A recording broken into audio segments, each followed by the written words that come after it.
दादी, ये तो अपनी इच्छा है। देखो कितना हंस रही है।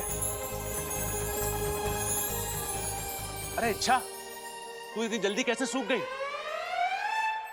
अरे भाई, कोई मस्त सा बड़ा सा ड्रायर यूज करा होगा ना। अरे ना, पवन चक्की के सामने खड़ा करा होगा। अरे ना, फिर तो ये उड़ जाती ना। एक थप्पड़ में दोनों को उड़ा दूंगा। चुप रहो। अच्छा बब्बल, चलो अंदर आओ। आज रुक जाओ तुम दोनों।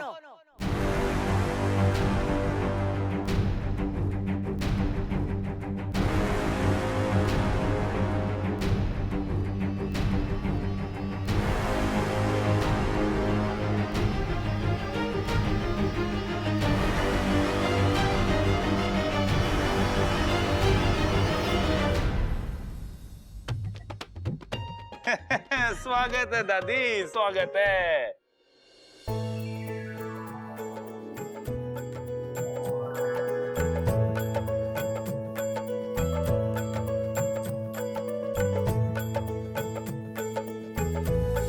जी फिर लंबी उम्र हो, सदा खुश रहो। मौत के मुंह से बाहर आए हो तुम दोनों।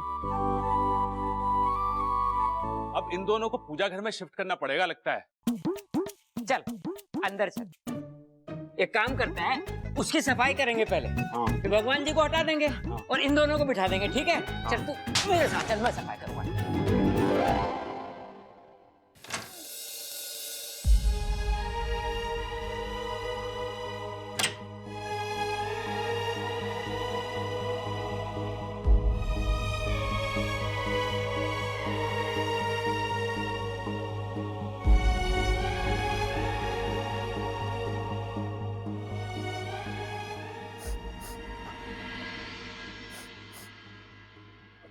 वाकू, तू रो क्यों रहा है? अच्छा तू ठीक तो है ना? वाकू, मैं तो बिल्कुल ठीक हूँ, सही सलामत तेरे सामने खड़ी हूँ। कौन कहता तुझे ये सब करने के लिए? जब देखो दूसरों के बारे में सोचना, जो करना दूसरों के लिए करना। अपनी कुछ चिंता है या नहीं तुझे? मेरे लिए करना जरूरी था। अमर जी की जिंदगी और तुम्हारी जिंदगी। अगर बब्बल जी का परिवार है तो तुम्हारा भी परिवार है। अगर तुम्हें दुख होगा तो उनकी आंखों में भी पानी आएगा। देखो मुझे, तब से रो रो के बुरा हाल है मेरा। लेकिन वाकू, मुझे मालूम है तुम क्या कहोगी। बच्चा थोड़ी हूँ जो रो रहा हूं मैं। लेकिन क्या गुरु, रोना आ रहा था। आज साझा प्रत्यर्पण विधि के बाद तुम्हारी जो हालत हुई, मैं डर गया था। एक पल के लिए मुझे ऐसा लगा जैसे मैंने तुम्हें हमेशा के लिए खो दिया। इच्छा, मैं जानता हूं हम दोनों का रिश्ता खून का नहीं है, लेकिन कुछ रिश्ते संगत से बनते हैं, जज्बात से बनते हैं, और वो खून से बढ़कर होते हैं। ऐसा ही एक रिश्ता तुम में और मुझ में भी बना है। इसीलिए हर चीज हम आपस में बांटते हैं। मुझे तो आदत सी हो गई अब तुम्हारी इच्छा। किस्मत ने मुझे सगी बहन नहीं दी, लेकिन तुम्हारे रूप में एक मुंह बोली बहन जरूर दी है। मैं तुम्हारे साथ हंस सकता हूँ, रो सकता हूँ, झगड़ सकता हूँ। पाकिस्तान से इतना दूर होने के बाद भी मुझे ऐसा नहीं लगता कि मैं अकेला हूँ। मैं तुम्हारे बिना रहने की कल्पना भी नहीं कर सकता। वाकू, मैं वादा करती हूँ, मैं तुझे छोड़कर कभी नहीं जाऊंगी। पक्का? पक्का।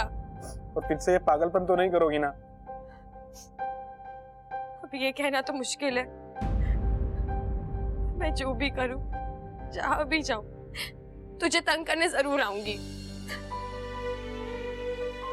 बस तुमने इतना कहा, मेरे लिए यही काफी है। चल अब पगले, रोना बंद कर।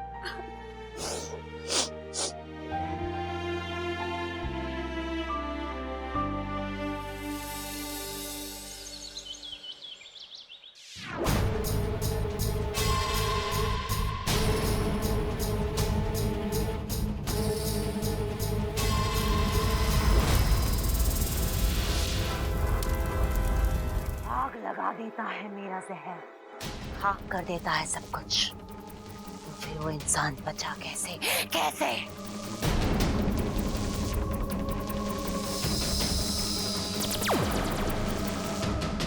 कसम जहर की आखिरी बूंद की, आपकी शक्ति जितनी पहले थी उतनी आज भी है। मुझे चापलूसी से सख्त नफरत है। झूठ बोलूं तो मेरे दांत टूट जाएं। दुनिया की एक रीत है, कोई भी रेखा तब छोटी दिखने लगती है जब उसके सामने कोई बड़ी रेखा तैयार हो जाती है। मतलब आपकी शक्ति कम नहीं हुई है। आपकी शक्ति से बड़ी एक और शक्ति है जो उस इंसान के आसपास है और उसकी रक्षा कर रही है। बात तो तू सही कह रहा है। कसम जहर की आखिरी बूंद की, बंदा गलत बात करता ही नहीं है।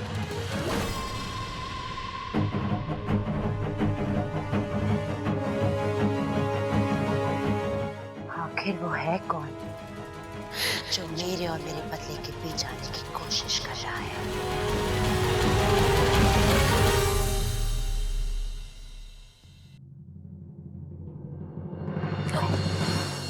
साथिया साथिया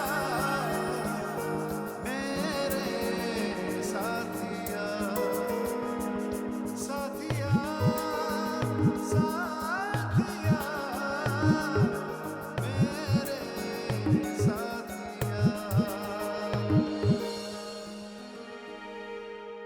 अगर मेरे बस में होता तो मैं अभी आपकी फोटो खींच लेती।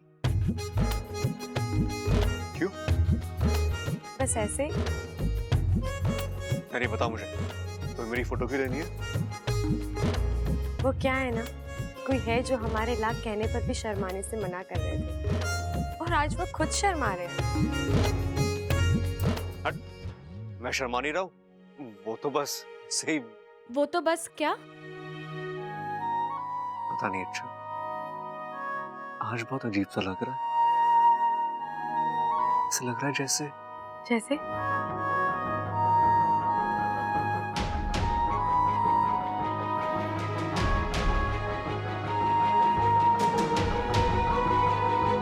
हाँ बब्बल जी, क्योंकि अब मेरी आधी जान आप में है। यकीन मानिए, एक सांस आप लेंगे और दिल इच्छा का धड़केगा। क्या क्या कहा तुमने? जान सांस? नहीं नहीं नहीं, मेरा मतलब है बब्बल जी, अब मुझे बहुत काम है, मैं चल रही हूँ।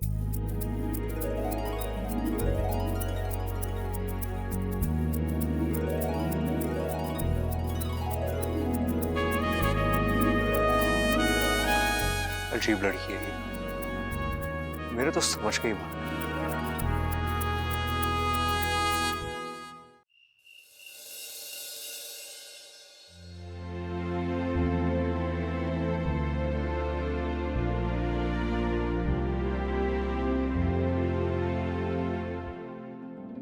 माँ,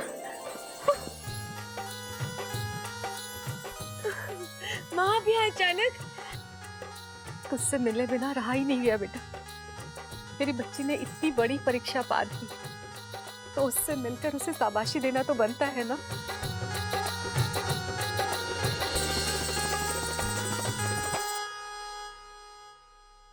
अरे वाकू, तू क्या अब यहीं खड़ा होकर हम दोनों की बातें सुनता रहेगा?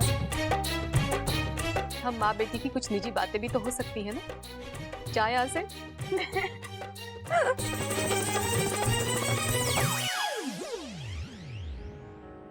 माँ, अच्छा किया जो आप यहाँ आ गई, मुझे आपकी बहुत याद आ रही थी।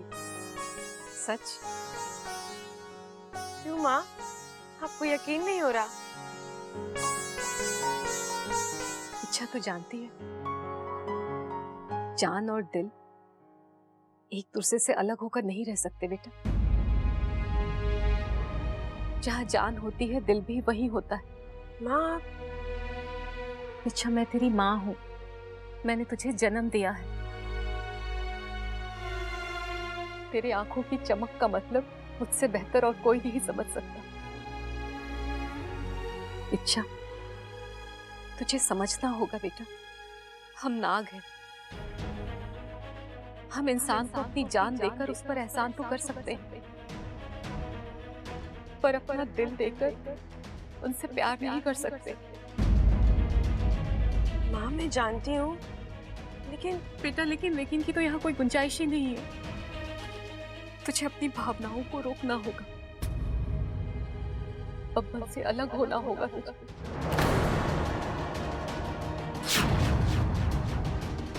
देख इच्छा, उनकी दुनिया और हमारी दुनिया एकदम अलग है,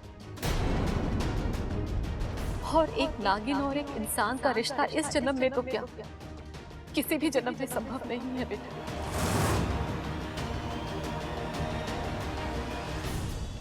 तुम अपनी भावनाओं को यहीं पर रोक लो, क्योंकि इस रास्ते पर तू जितना आगे जाएगी ना, वापस लौटने में तुझे उतनी ही ज्यादा तकलीफ होगी। इच्छा मेरी बात मान जा बेटा, तेरे भले के लिए ही कह रही हूँ।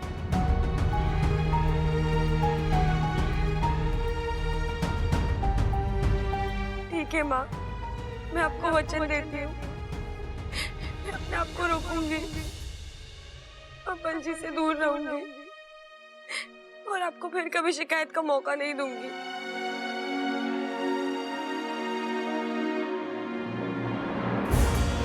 रो ले मेरी बच्ची, अपनी भावनाओं को अपने आंसुओं के साथ बह जाने दे। इसमें हम सबकी भलाई है।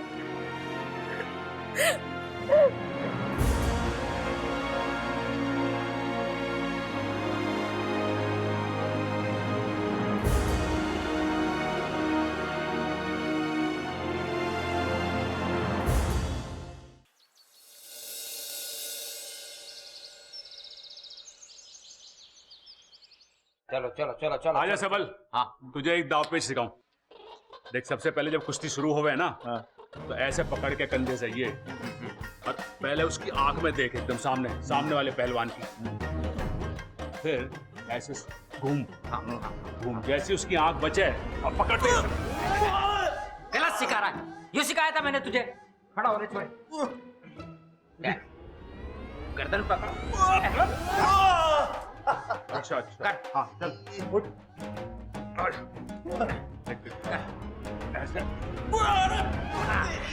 अरे पिताजी, 2-3 दाव मुझे भी लगाने दो, वरना ऐसा ना हो कि मैं मार खाता रह जाऊं और पटक ना आवे मुझे। बैठ। भाई ऐसा है, खड़क सिंह के अखाड़े में कुश्ती करने से कोई खड़क सिंह नहीं बन सकता। मैं अपने इन दोनों हाथों से 2-2 पहलवानों को उठा के पटक दूं, ये हर किसी के बस की बात ना है। फिर से शुरू करो कुश्ती, और बराबरी में खत्म होना चाहिए मुकाबला, ठीक है?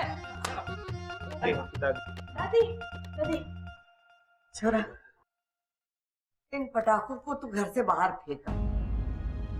देखा ना कितना बड़ा हादसा हो गया था इनकी वजह से। आज के बाद कोई भी पटाखा ना चलावेगा इस घर में। जी दादी। थैंक यू दादी, अब आपके इस फैसले से ना जानवर और पंछी भी खुश हो जाएंगे।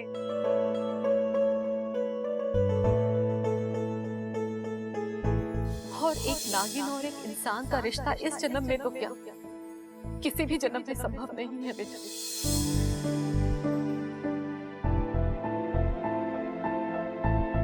कौशल्या जी, नमस्ते नमस्ते अरे नमस्ते नमस्ते पंडित जी, आज सुबह सुबह कैसे आना हुआ? खड़क, मैंने इन्हें बुलाया था घर में गृह शांति की पूजा करने के लिए। पंडित जी देख के बताइए ना, कौन सा शुभ मुहूर्त है पूजा के लिए?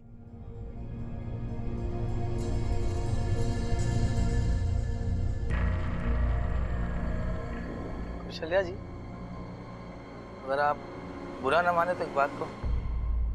नहीं पंडित जी, कहिए। देखिए, मुझे आपके घर के गृह कुछ अच्छे नहीं लगे।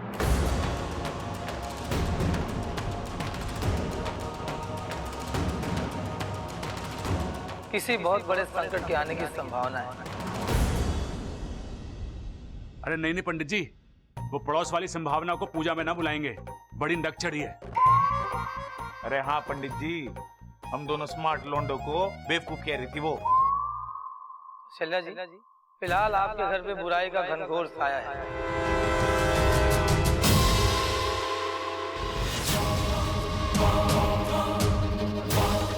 ये बुराई बिना कह ढाए दम नहीं देगी।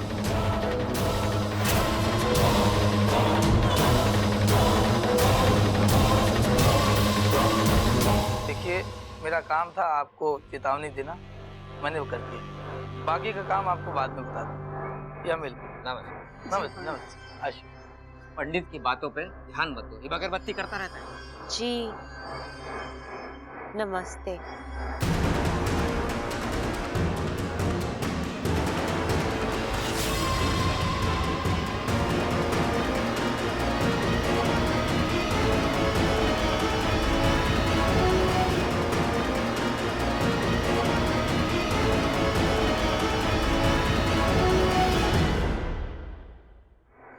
माफ करना छोरी, अरे माँ माफी क्यों मांग रही है? तुझसे छोटी है वो। मैंने तुझे पहचाना नहीं। दादी, लगता तेरी याददाश्त भी जा रही है। तेरे लिए भी एक लाल किताब मंगवा दूं? साथ में एक टेप भी मंगा लेना। कैसी बातें कर रही है दादी। तेरे लिए तो बिल्कुल नई लाल किताब मंगवाऊंगा, फटी पुरानी थोड़ी मंगवाऊंगा जिसे चिपकाने के लिए टेप वेप लगाना पड़े ना। टेप से तेरा मुंह चिपकाऊंगी। माफ करना छोरी, कहाँ से आई है तू? जी मेरा नाम अमृता है। अरे काम वाम की बात बाद में, पहले अपना नाम तो बता छोरी। अरे भाई, ये अपना नाम ही बता रही है, अमृता। मुझे शंकर जी से मिलना है।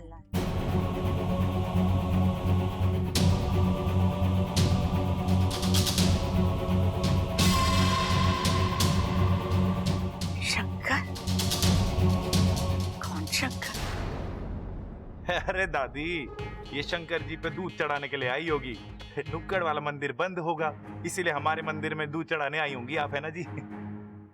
जी नहीं, मैं वो मंदिर वाले शंकर जी की बात नहीं कर रही। अरे हमारे यहाँ तो वही शंकर जी हैं, वरना हिमालय जाना पड़ेगा। एक काम कर, तू इसको अपने साथ लेके चला जा, आराम से घुमाना और दर्शन करवा देना, ठीक है? ठीक है पिताजी। ममता, मेरा लाठी और कंबल लेकर आ जा।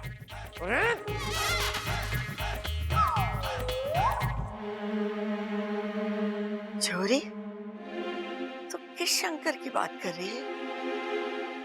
जी वो कौशल्या देवी के बेटे, उनकी।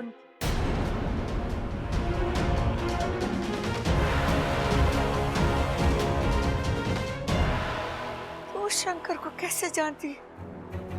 जी 30-35 साल पहले मेरे पिताजी को वो पहाड़ के नीचे बहुत जख्मी हालत में मिले थे। फिर वो उन्हें घर ले आए, बहुत देखभाल की मेरे पिताजी ने उनकी। काफी समय तक वो हमारे साथ ही थे। हमारा शंकर जिंदा है। हमारा शंकर जिंदा है। हे भगवान, तूने इस दुखियारी माँ की सुन ली। माँ, भैया जिंदा है, भैया जिंदा है।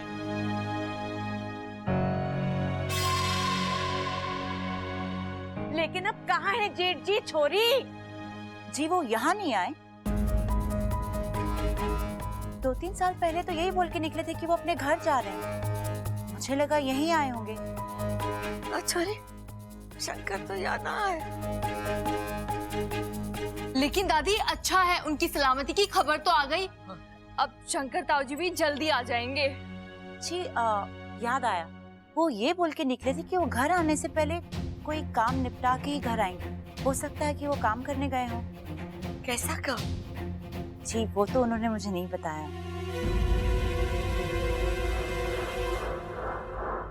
बीबी जी आपका सामान। अरे ये सामान यहाँ पर क्यों ले आए हो? इसे उठाओ, हम यहाँ पर सिर्फ इनसे मिलने आए थे। हम होटल जाएंगे। सामान उठाइए। अरे तू कहाँ जा रही है छोरी? जी बस पास के होटल में रहने जा रही हूँ। ये आई हूँ कुछ दिनों के लिए, फिल्म बना रही हूँ पहलवानों के ऊपर।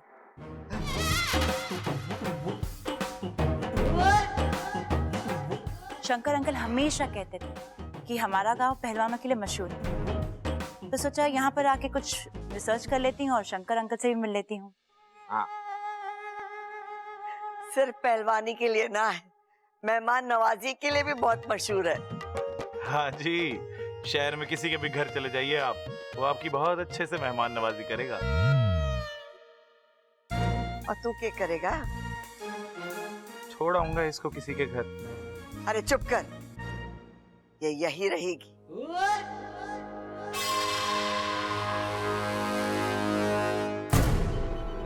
ये नहीं जानते कि इनको ये मेहमान नवाजी कितनी महंगी पड़ी।